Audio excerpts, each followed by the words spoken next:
আসসালামু আলাইকুম আমার প্রিয় ইউটিউবার ফ্রেন্ডস, শুভ সকাল। আজ আমি আপনাদের সাথে শেয়ার করব আমার সবচেয়ে আপন বাবার বাড়ি। এটা আমাদের বাসা, মানে বাড়ি, আমাদের বাড়ি।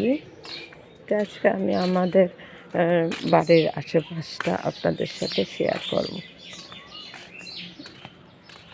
সকালবেলা ঘুম থেকে উঠে ঠান্ডা ঠান্ডা আবহাওয়া, খুবই মনোরম, ভালো লাগে। আসলে সকালটা আমার সবসময় ভালো লাগে। এই যে এটা আমাদের বাড়ি, 3তলা ফাউন্ডেশন দেওয়া, তবে 1তলা করা হয়েছে।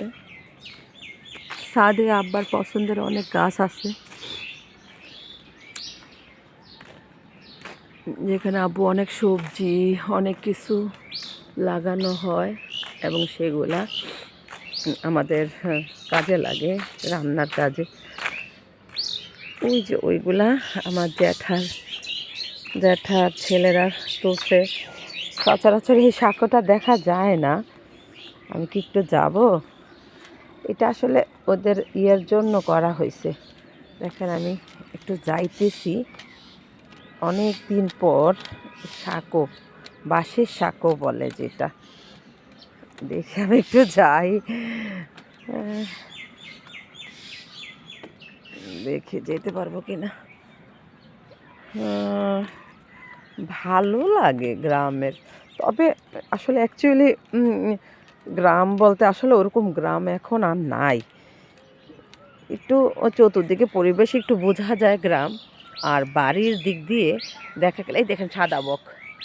হ্যাঁ, সাদা বক আমাকে কিছু দেখেন, আমি গতকালের আগে এই একটা সুন্দর একটা মাছরাঙা পাখি উড়ে গেল, নীল টকটকা। তো আমি আসলে ওদিকে না গেলাম, না গিয়ে ওদিক দিয়ে ওই যে ধানের ক্ষেতের ইয়েতে আমি করতে পারি। এই যে এখানে মাছ ধরা হয়েছে, তবে এবার নাকি বেশি একটা ভালো মাছ পাওয়া যায় নাই। এটা আমার ভাইয়া নিয়েছিল, তারপর আবার ফেরত দিয়ে দিছে, কারণ এই রোজার মধ্যে এই পরিশ্রমটা আসলে করাটা ঠিক হবে না, তার জন্য ফেরত দেওয়া হয়েছে। না, আমি চলে যাই। এই গাছটা সবাই চিনেন, এটাকে দেশীয় ভাষায় বলে মেন্ডা গাছ। বাবারে, আমি চলেই যাই, পড়ে গেলে একদম শেষ মান সম্মান।